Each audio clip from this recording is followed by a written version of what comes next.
अस्थियों का पानी में विसर्जन नहीं होना चाहिए। उठाना बंद कर सकते हैं, लेकिन नगर निगम वाले तो उठाएंगे। शमशान घाट में नहीं उठाएंगे तो बहुत ढेर लग जाएगा। आप नहीं उठाएंगे तो वो उठाएंगे, फिर कहेंगे अस्थियों की दुर्गति हुई। ये सेंटिमेंटल सब्जेक्ट है। ये जो आपकी सुझाव आ रहे हैं, ये तो धम्म की परंपरा के अनुरूप है कि हमें अस्थियों को पानी में प्रवाहित नहीं करना चाहिए। कल इस पर थोड़ी चर्चाएं हुई थी। सभी भिक्षुगणों की एक राय थी। अलग अलग देश में अलग अलग परंपराएं हैं। कहीं चैत्य बनाने की परंपरा है, तो कहीं पर अस्थियों पर स्तूप भी बनाने की परंपरा है। लेकिन उपासकों के लिए जब बात आती है तो यहाँ थोड़ा सा विवाद की स्थिति हो जाती है। तो एक विचार आया था, ये आपका अनुमोदन हो तो ये भी आगे बढ़ाया जा सकता है।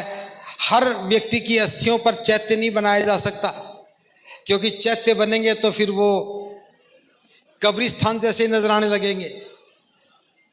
भिक्षुओं की अस्थियों पर चैत्य बने हैं, और वो भी खास तौर से अरहत भिक्षुओं की अस्थियों पर। सामान्य भिक्षु की मृत्यु का कोई मूल्य नहीं है, क्योंकि श्रद्धा और विश्वास जो है अरहतों भिक्षुओं के प्रति ही होती है। तो हमें जो एक विचार विमर्श के बाद आया कि बहुत आसान है, अस्थियां उठा करके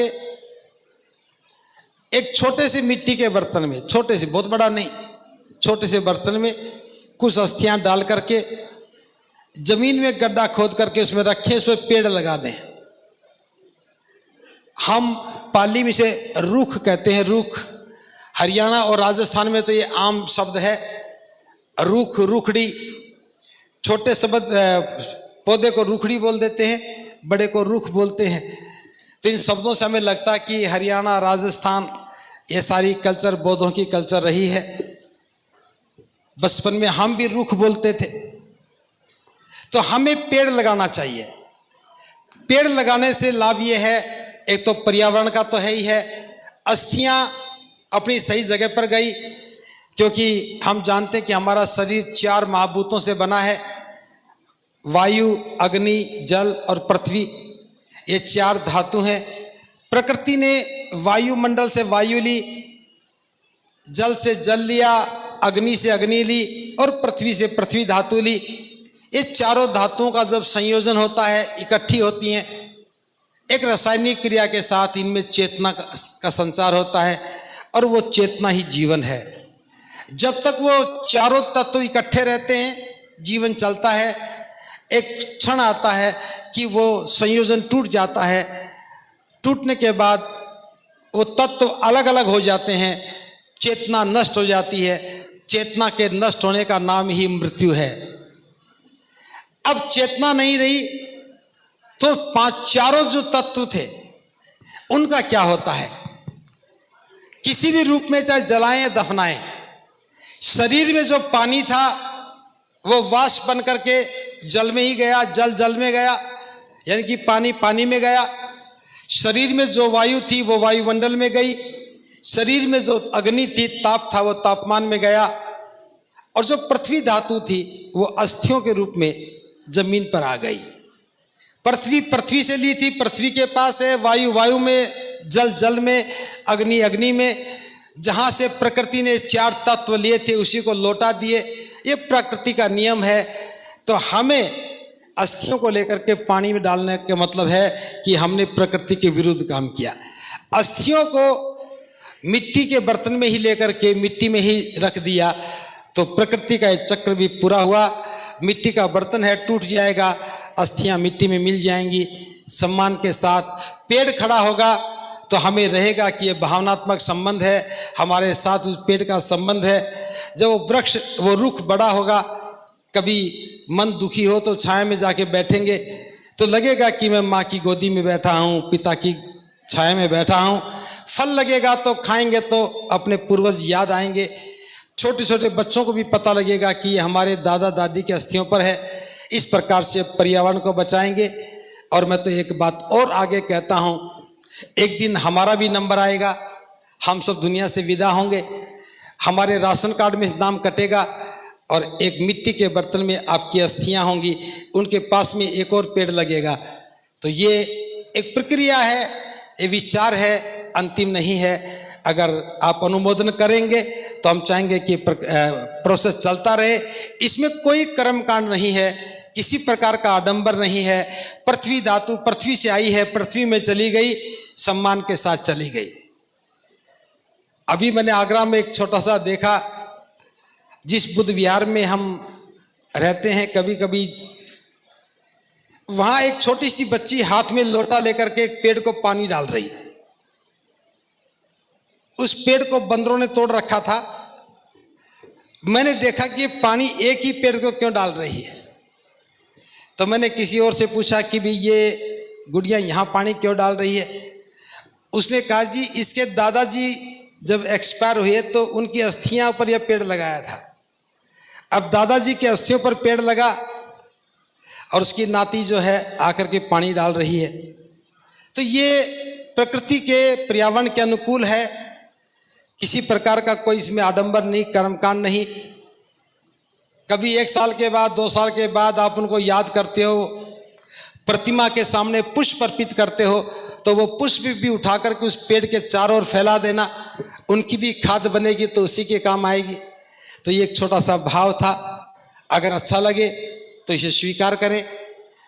पहले भिक्षु भिक्षुणी संघ का अनुमोदन चाहिए, क्योंकि चैत्य बनाना तो अभी एक ज़्यादा संभव नहीं है। भिक्षु भिक्षुणियों की अस्थियों पर क्या बनेगा ये संघ का निर्णय है, लेकिन हम तो उपासक उपासिकाओं के व्यवहार की बात कर रहे हैं। हेलो, हाँ बनते जी, किधर का पैर करके जलाया जाए?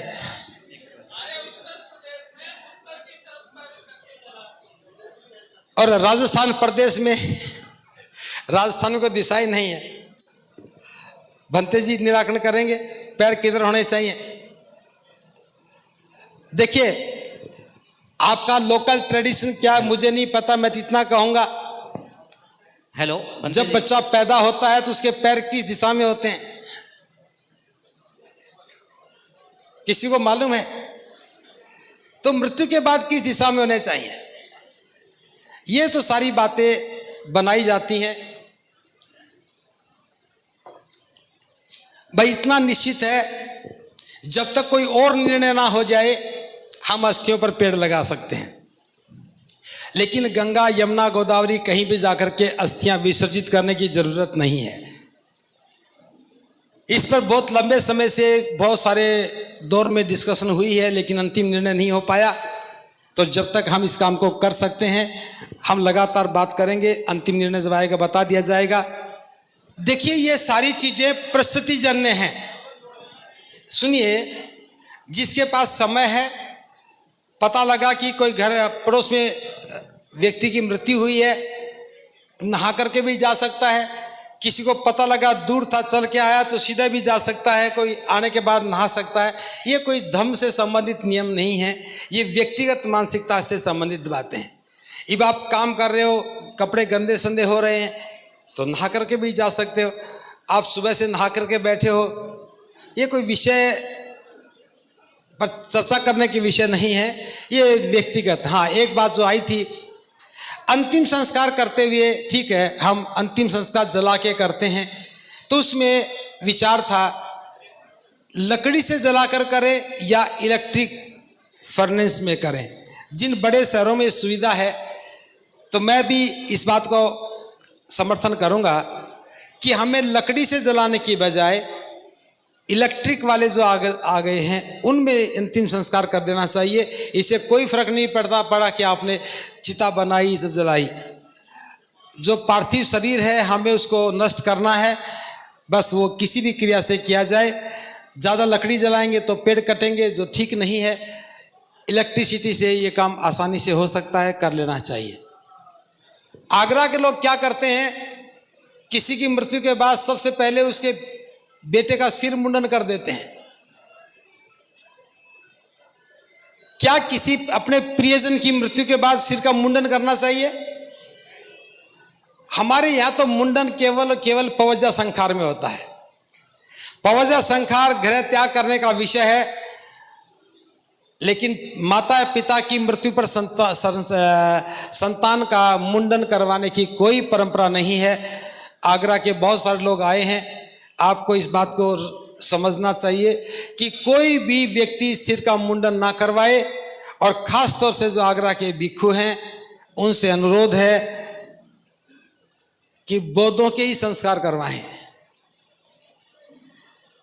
उठावनी बोलते करते हैं बौद्ध भिक्षु से, उसके बाद फिर सारे गंगा जी जाते हैं, फिर आकर के दावत करते हैं। भिक्षुओं को यह काम नहीं करना चाहिए। कल चर्चा हुई थी, सरदेव भंते जी ने कहा था प्रीत देशना तो होनी चाहिए, लेकिन प्रीत देशना के बाद कोई और विधि विधान नहीं होने चाहिए, और प्रीत देशना का आत्मा से कोई सरोकार नहीं है। और एक बात मैं और कहूंगा, भिक्षु को किसी भी संस्कार के बदले में फीस नहीं मांगनी चाहिए। अगर कोई मांगता है तो हाथ जोड़ लो, बस मत बुलाओ। भिक्षु फीस लेके काम नहीं करता। कोई प्रीत देशना के लिए बुलाता है तो हमारे मन में करुणा होनी चाहिए कि मेरे जाने से उस परिवार को धर्म की राह मिलेगी, उनके मन का दुख कम होगा, तो उनका कल्याण होगा। अब कल्याण की भावना के लिए जा रहे हैं, कल्याण के लिए जा रहे हैं, और उसमें पैसा वसूल करेंगे तो ठीक नहीं होगा। तो हमें इससे थोड़ा बचना चाहिए, गरिमा का विषय है। मृत्यु के 3 दिन पश्चात नजदीकी बुद्ध विहार सामुदायिक भवन अथवा स्वयं के निवास पर परिजनों, रिश्तेदारों, मित्रों की उपस्थिति में किसी भी योग्य भिक्षु द्वारा कुशल संखार कम्मक के द्वारा परित देशना करवाएं। यहां भी परित लिखा हुआ है, तो परित देशना ही करवाएं। परित देशना को परित्राण ना कहें, परित्राण ना कहें, ठीक। परित देशना की समय विधि 1 घंटे से अधिक नहीं होनी चाहिए। इस अवसर पर पायस वितरण के अतिरिक्त अन्य किसी प्रकार का कार्य नहीं किया जाना चाहिए। आप पायस का वितरण कर सकते हैं, मृत्यु भोज की कोई व्यवस्था नहीं होनी चाहिए। और जो प्रीत देशना वाले लोग हैं, चाहे उपासक हैं, उपासिकाएं हैं, भिक्षु भिक्षुणियां हैं, जब बोलने लगते हैं तो 1-1, 2-2 घंटा बोलते रहते हैं। बाहर से आने वाले लोग दुखी हो जाते हैं। कोई भी देशना, किसी प्रकार की देशना की समय अवधि 1 घंटे से ज़्यादा नहीं होनी चाहिए। सारा काम 1 घंटे में समेटना है, आधे घंटे से लेकर के 35-40 मिनट में अपनी बात खत्म करनी चाहिए। ये अंतिम बात नहीं है हमारी, ये प्रस्ताव है, बस सिर्फ इतना सा। आगे चलिए। भिक्षु संखार करता परित देशना के अवसर पर परिजनों, उपस्थित लोगों से संगदान करने की अपील ना करें। जो आपने बताया संस्कार करने के टाइम, तो जो मतलब रिश्तेदार आते हैं और कुछ भगवान बुद्ध के आगे चढ़ावा टाइप चढ़ाते हैं, तो आपने कहा भंते जी को नहीं देना चाहिए, तो वो कहाँ दें? मैंने ये नहीं कहा कि देना नहीं चाहिए, मैंने कहा मांगना नहीं चाहिए। हाँ। मान लो आप फल लेके आ गए, दे दो, कोई मना नहीं है। लेकिन भिक्षु कहे कि मुझे दान करो, मुझे दान करो, ये दान करो, वो दान करो, 5 प्रकार के फल लेके आओ, मिठाई का डब्बा लेके आओ, अब ये चीज नहीं होनी चाहिए। ये जो 1 घंटे की समय अवधि वो एक भिक्षु के संदर्भ में थी। अगर कोई महत्वपूर्ण कार्यक्रम है, 2-4 भिक्षु भी हैं, तो वो समय और प्रोग्राम की प्रस्तुति पर निर्भर करता है, उस पर ये बात लागू नहीं होती। तो अगर 2-3 भिक्षु हैं तो स्वाभाविक रूप से वो अपनी अपनी बात अपने तरीके से रखेंगे। लेकिन सामान्य परिस्थितियों में कोई एक भिक्षु है, वो 2 घंटे तक बोलता रहे, अनावश्यक बोलता रहे, उसको नहीं करना चाहिए। अगर कोई योग्य भिक्षु है, अगर उसकी बातें लोग ध्यान से सुन रहे हैं और उन बातों का कोई गंभीर अर्थ है, तो 1 घंटे से ज़्यादा भी बोल सकते हैं, इसमें कोई प्रतिबंधित बात नहीं है। ये सब परिस्थिति के अनुसार है। और तीसरी बात जो भंते जी ने कही है कि विवाह शादी में तो भिक्षु की देशना कोई सुनता नहीं है, लेकिन मृत्यु के पश्चात भिक्षु का वहाँ होना महत्वपूर्ण इसलिए है, इस बात को भी उन्होंने स्पष्ट किया है कि मरने के पश्चात, मृत्यु के बाद जो हम ये संस्कार करते हैं, ये जाने वाले व्यक्ति के लिए नहीं है, जिसकी मृत्यु हुई है हम उसके लिए नहीं करते, बल्कि उसके जो प्रियजन हैं, जो शोक संतप्त हैं, जिनको लगा है कि हमारे प्रियजन हमसे विदा हो गया, उनके मन में पीड़ा है, तो भिक्षु इस अवसर पर जो देशना देता है वो उस परिजनों की पीड़ा को कम करने के लिए, उनके मन में जो भाव पैदा हो गए, दुख के भाव पैदा हो गए, उनसे बाहर निकालने के लिए भिक्षु जो देशना करता है वो महत्वपूर्ण देशना होती है। तो इस अवसर पर भिक्षु को बुलाया जाना चाहिए। ये कोई संस्कार नहीं है, ये तो एक परिस्थिति से शोक संतप्त परिवार को बाहर निकालने का प्रयास है, और इस प्रयास में भिक्षु की मौजूदगी बहुत महत्वपूर्ण है। लेकिन बस विषय यही है, भिक्षु इस योग्य होना चाहिए कि वो परिवार को अनित्य भाव से समझाते हुए उसे उस शोक से बाहर निकालने में सक्षम हो।